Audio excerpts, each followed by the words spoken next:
আমরা তো আজকে মিছিলে গেছিলাম রে, মিছিল না করে ফাঁফা কলা নিয়ে এসেছি। আমার একটা আর তোর একটা।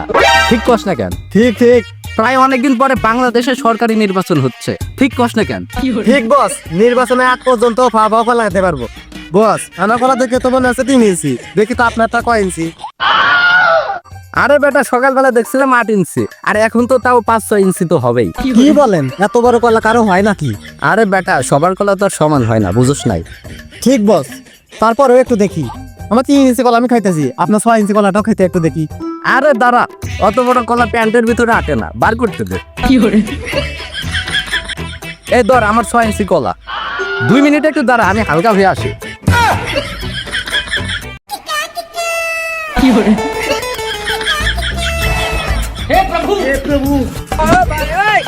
আমার কলা তো 3 ইঞ্চি, আর বসের কলা 6 ইঞ্চি।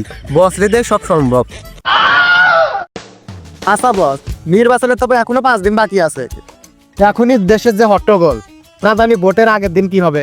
তাহলে শোন, নির্বাচন কেবল বড়দের জন্য নয়। নির্বাচন এমন একটি গণতান্ত্রিক প্রক্রিয়া, যেখানে একজন মানুষ নির্বাচিত হলে দেশের দায়িত্বপ্রাপ্ত হয়, অর্থাৎ দেশ চালানোর অধিকার পায়। আর এই কারণে নির্বাচন শুধু একজন বা দুইজনের ব্যাপার নয়, এখানে সব ধরনের মানুষ অংশ নেয়। ছোট থেকে বড়, পুরুষ থেকে মহিলা, বুড়া থেকে বুড়ি, ছাত্র থেকে কৃষক, ধনী থেকে গরিব, নায়ক থেকে সিঙ্গার, তাদের নিজস্ব কাজের পাশাপাশি অংশ নেয়। ধর একজন শিক্ষক, সে তার ক্লাসের পাশাপাশি নির্বাচনের সাথে যুক্ত থাকে। একজন কৃষক, সে ধান চাষের পাশাপাশি ভোটের মিছিলে যায়। সবাই তাদের নিরাপত্তা এবং দেশের উন্নতির জন্য রাজনীতিতে যুক্ত থাকে। আর এই কারণে নির্বাচনের মুহূর্তগুলো হয়ে ওঠে হইচই এবং উত্তেজনাপূর্ণ এক ধরনের হট্টগোল। ঠিক কস না কেন?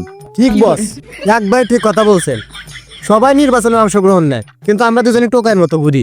আমার মাথায় একটা ভালো বুদ্ধি আছে। তাইলে জলদি কোন বস। এই 2026 সালে সবচেয়ে ভালো ব্যবসা হলো দল গঠন করা।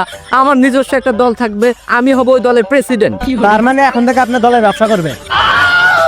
আরে বেটা, ওই দল না, আমার নিজের একটা পার্টি থাকবে, সেখানে আমি নিজে সরকার থাকবো। ঠিক কস না কেন? ঠিক ঠিক, তার মানে আপনি রাজনীতিতে দল গঠন করবেন, আর সেই দলের চেয়ারম্যান আপনি থাকবেন। ওরে, এখন আমার এই ছোটখাটো কাজ দিয়ে বসাবো না, তাই আমার এটা অনেক বড় করার চিন্তা ভাবনা আছে। ছোট থাকলে ছেলেদের এটা একটা সমস্যা, তাহলে বড় করতে মন চায়।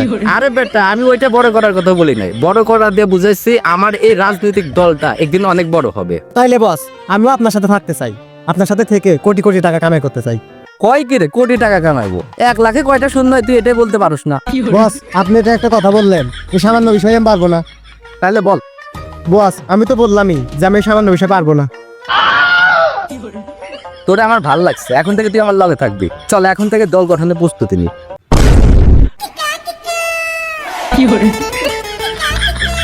ভাই, আপনি আমাকে কি জন্য ডেকেছেন? শোন, আমি নতুন একটা পার্টি গঠন করব, সেখানে আমি নিজেই চেয়ারম্যান থাকবো, আর তুই হবি আমার সহ সভাপতি। আপনি করবেন না রাজনীতি? আপনার রাজনীতির কি বোঝেন? কি বললি তুই? আমার সম্পর্কে তোর কোনো ধারণা আছে? আমি রাজনীতি যা বুঝি, তুই তো তাও এক ফোঁটা বুঝোস না। আমারও শুধু একবার বড় ভাই বলার জন্য তোর মতো শত শত যুবক লাইন ধরে থাকে, আর তুই রাজনীতি কি বুঝবি? আমি যে তোরে ডান হাত বানাতে চাইতেছি, আমার ডান হাত, এটা তো তোর 7 কপালের ভাগ্য। ভাই, আমি ফিটার খাই না, আমি 3 বেলা জিনসিং এর সাথে হার্বাল খাই, আর আমি আপনার সম্পর্কে সবই জানি। তাহলে কি বোঝোস বল? আপনি এমন একটা মানুষ, অন্য দলের মিছিলে গিয়ে কোয়া নিয়ে আসেন, কিন্তু মিছিলে করেন না, লগে আপনার এই চামচাটাও থাকে। কি তুই আমারে চামচা বললি? আমি বেঁচে থাকাকালীন তোকে তোর টুনটুনে তারা চান্স দেবো না। ভাই, আপনি আমাকে আপনার ডানাত বানান, আর ওর মতো পোলা পান্ডে ফু দিলেও উড়ে যাবে। তুই আমাদের সামনে থেকে চলে যা, তোকে আমরা আমাদের দলে নেবো না। এই দাঁড়া দাঁড়া, এই ছোট বেদিকে আসো, আমার কথাটা মন দিয়ে শোনো। এই সুবর্ণ সুযোগ হাতছাড়া করো না। তোমারে আমার দলের ডান হাত বানাইতে চাইতেছে, ডান হাত। মনে রেখো, আমার পরে তোমার ক্ষমতা, আর তুমি হবে আমাদের দলের সহ সভাপতি। দূর মিয়া, আপনার মতন বড় ভাই থেকে সম্মান করি, আর আমার মতন 2-1 টাকা বড় থাকলেও আমি আর নাই। কেন ছোট ভাই, আমার কি সমস্যা? কারণ আপনি বিয়ে করতে পারেন না। কিন্তু বিয়ের সাথে রাজনীতির কি সম্পর্ক? কারণ আপনার কোনো কোয়ালিফিকেশন নাই। কেন আমার কোনো যোগ্যতা নাই?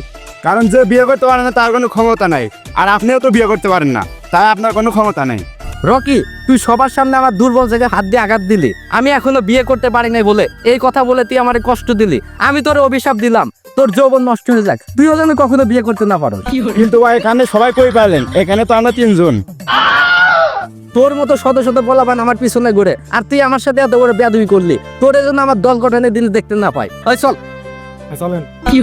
যান যান, আমি তো দূরের কথা, একটা পিঁপড়া আপনার দলে যাইব না। দেখা যাবে নি তোর মতো টোকার পোলাপান লিডারকে নিয়ে স্লোগান দিবেন। এই শোন, আক্তাব ভাই এবার প্রথমবারের মতো রাজনৈতিক দল গঠন করবে, আর আক্তাব ভাই হবে এই দলের নেতা, মানে মালিক। আক্তাব ভাই আসলে ভাইয়ের নামে স্লোগান দিতে হবে, তখনই ভাই বুঝবে যে ভাইকে আমি অনেক ভালোবাসি। আক্তাব ভাই আর একটা জিনিসও বুঝবে। কি বুঝবে? তুই নাম্বার 1 চামচা। খেলা কয় কি রে? আক্তাব ভাই তো আক্তাব ভাই। पॉलिटिक्स में आ जाओ, जीत जाओगे। बता दीजिएगा सबको।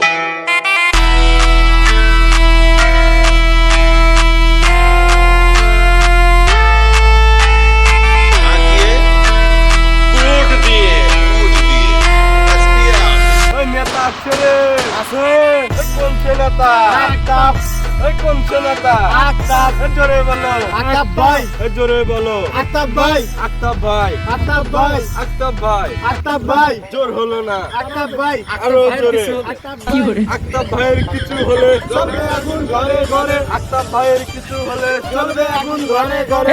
হে প্রভু। আচ্ছা আক্তাব ভাই, আপনারও তো আমি কোনোদিন মসজিদের সামনে দেখি নাই, ঈদের নামাজ তো দূরেই দেখলো, আজকে তুমি বসছেন কেন? আরে বেটা, এই প্রথমবার আমি রাজনৈতিক দল গঠন করতেছি, সেখানে আমি নিজে সরকার থাকবো, তাই মানুষকে বিশ্বাস করানোর জন্য ভং ধরছি, যাতে সবাই আমার সৎ ভেবে আমার দলে থাকে। এই চলো চলো আমরা প্রচারণা করি গে। শালা ভণ্ড, সরকার হতে পারলে দেশটা করবে অন্ধ।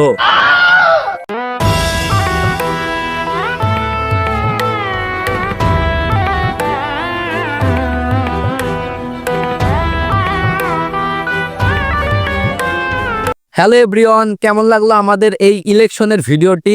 যদি ভালো লাগে তাহলে এই ভিডিওতে একটা লাইক করেন এবং কমেন্টে আপনাদের মতামত জানান। আমরা নির্বাচন নিয়ে সিরিজ ভিডিও বানাবো, আর এইটাই আমাদের প্রথম পর্ব ছিল। এখানে আমরা দেখিয়েছি নেতা কিভাবে তার সাধারণ জীবন থেকে রাজনীতিতে ঢোকে। আমরা দ্বিতীয় পর্বে দেখাবো আক্তাব নেতা কিভাবে তার দল গঠন করে, কিভাবে তার মার্কা সিলেক্ট করে এবং কিভাবে তার দলের নাম সিলেক্ট করে। এইগুলো আপনারা দেখতে পারবেন। তাই আপনারা বেশি বেশি করে লাইক কমেন্ট করে সাপোর্ট করেন। আর আমাদের এই ইউটিউব চ্যানেল থেকে দেখলে অবশ্যই চ্যানেলটি সাবস্ক্রাইব করবেন। যদি ফেসবুক পেজ থেকে দেখেন তাহলে পেজটি ফলো করবেন। আর খুবই শীঘ্রই আসছে আমাদের দ্বিতীয় পর্ব। তো প্রিয় বন্ধুরা, এই ছিল আমাদের আজকের ভিডিও। দেখা হবে নেক্সট ভিডিওতে। ততক্ষণ আপনারা ভালো থাকবেন। আল্লাহ হাফেজ।